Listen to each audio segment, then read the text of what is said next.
Here are our phones at Staples San Rafael as of March 10th, 2026. Here we have the 2015 AT&T CL84115. This is the corded cordless version of this phone, or rather its dialing-based variant. And this is the original 2015 one without the text on the logo and with an equalizer button. Then the 2017 handset was created from this one. But now, if we look at the box here for the same model, you'll see that it now has a call block button and the text on the logo. This is because this is now a completely different phone. So now it has call block pre-screening and Bluetooth cell phone book transfer support, except there already is a model with that, the CL82207. This is the 2215. And these are dummies, but this time the handset is removable. It depends on the store, and you can see no charge contacts on these whatsoever. And if we open, it even says non-working unit for display only, as I mentioned in my dummy phones video. If we take the battery compartment off, you can see, the cover off, you can see there isn't even foam on the battery cover. I don't think I've noticed that before. You can see the battery connector is completely gone. But I do think there is still a circuit board in here. Oh yeah, if we look further in here, I believe, yeah, there is still what looks like a trace of a circuit board in there, because circuit boards have markings on them, so of course they are seen there. I also forgot to mention that with the dummies, with AT&T ones, so on the real version of this, the base display can be tilted, but on this, it can't be. So they actually put a bit more effort into it here, so it can't be tilted. Oh, wait. Either that, or this is its lowest down position, and this is just preventing that from being tilted. I think that's actually what's happening. So I believe this can be tilted up a little bit more. Maybe not. Yeah, I don't, this doesn't feel like it can tilt. So this is the exact same charger as the CL83207 has, obviously. Premium click feel is about the same, except Navigator key actually does feel better on this. This has two handsets. This feels more like mine. Here we have an AT&T DL72310. This is one of their DE platform models. And I was afraid they were all going to go this way until I get back from Best Buy on the 19th of February, and the BL108-2 is confirmed on Amazon.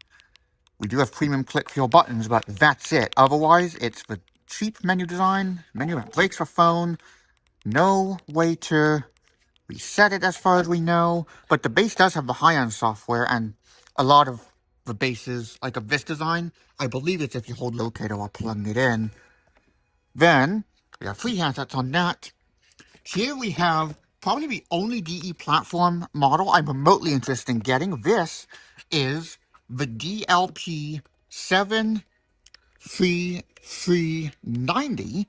So this, you can see again, there are no ports on the base. There's a circuit board in there, or what looks like one. This has a color display with smart keys, so you can set this up like a hotel. So you could have like voicemail, concierge, wake-up call, front desk, room service, and emergency. They even have emergency as a function on here. And then these soft keys are extra big that it actually has 2 press points. And then non-premium click feel on the base. And then this is a 4-way button. Brightness is just by going left and right. Then the handset has the premium click feel buttons. Once again, there are no charge contacts. So this handset would have the menu that breaks for phone and possibly no way to reset it. But at least this is a dialing base, so you can reset it. So this is mostly okay, aside from the handset being the cheaper one. And then it's by pressing the right soft key, I was told, not the left soft key. And then we have 3 different handsets. These are actually the same ones you get on the DLP 73X10.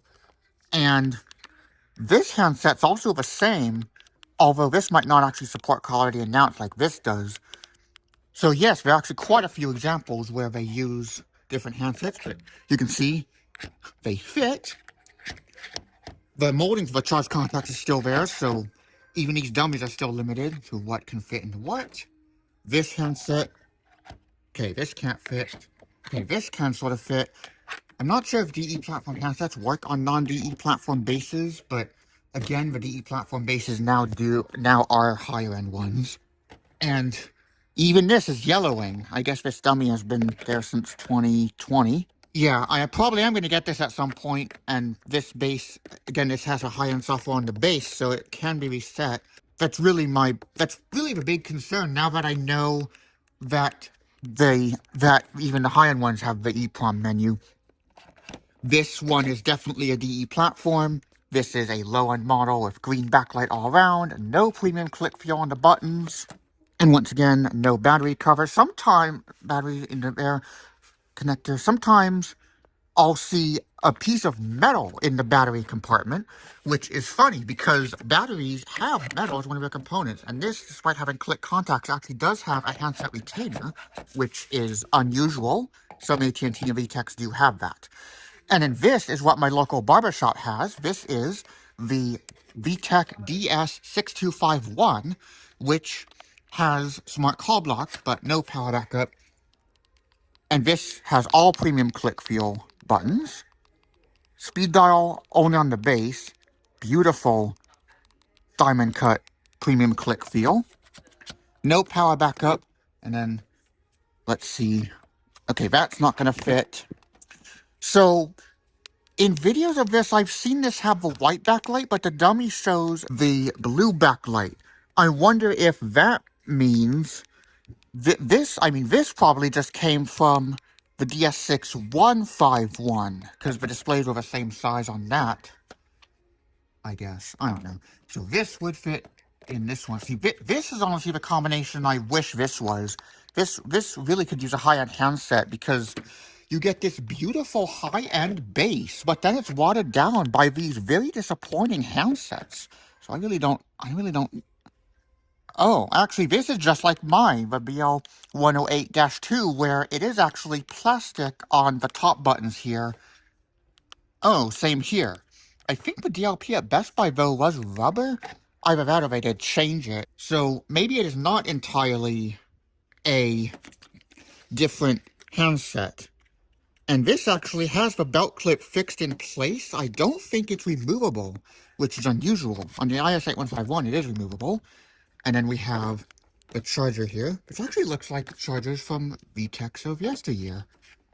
Yeah, so I mean, they look pretty nice, but they just don't have the quality that you'd expect from even the DLP model and the BL108-2. And we have the boxes for these, once again, blue backlight. And then the base of the box for this one, so 2018, 2020, 2024 now, 2024 now. Oh no, yeah, these are 2023s and 2023. This is now 2024, even though it launched as a 2015. And we do have headphones here too. I mean, this one can pair a headset. This can as well. And then I believe this was actually updated to do the same thing. But since they just used the same shell, otherwise I probably would have made a new model for this. The way you do it is you turn the phone on, then you press and hold the Find Handset button. So that's their workaround for using the same design for what's a completely different phone. This does not have Bluetooth at all. This hasn't been updated since it was released. And once again, the display is blocked from being tilted. But, oh yeah, that same thing. Oh no, that's not preventing it from tilting. That's actually just how this dummy was designed. But this is supposed to be a tiltable display. So yeah, I believe it is actually just the way the dummies are. And then this is a very unusual base design that it does take the regular wall mount bracket, but first, you actually have to put an additional wall mount bracket on it. And by the way, I didn't realize this till yesterday. the BL108 cannot be wall mounted. And once again, we can see it says non-working unit for display only. And push to talk's on the front, which is very weird, because it's not very walkie-talkie like. Beautiful premium click feel, but a very disappointing handset software. Because if you just do menu star 7890 pound, the EEPROM right menu's right there, and you can just ruin the base. And resetting the base does not fix that, which is disappointing. Here I'm just noticing that the wall mount corded receiver hook thing is just like on Vtech's contemporary hotel phones, where it's one you turn, it's not one you take off and put back on. Although it's not wanting to cooperate on this dummy. I'm trying to turn it out of wall mount position, but it's not.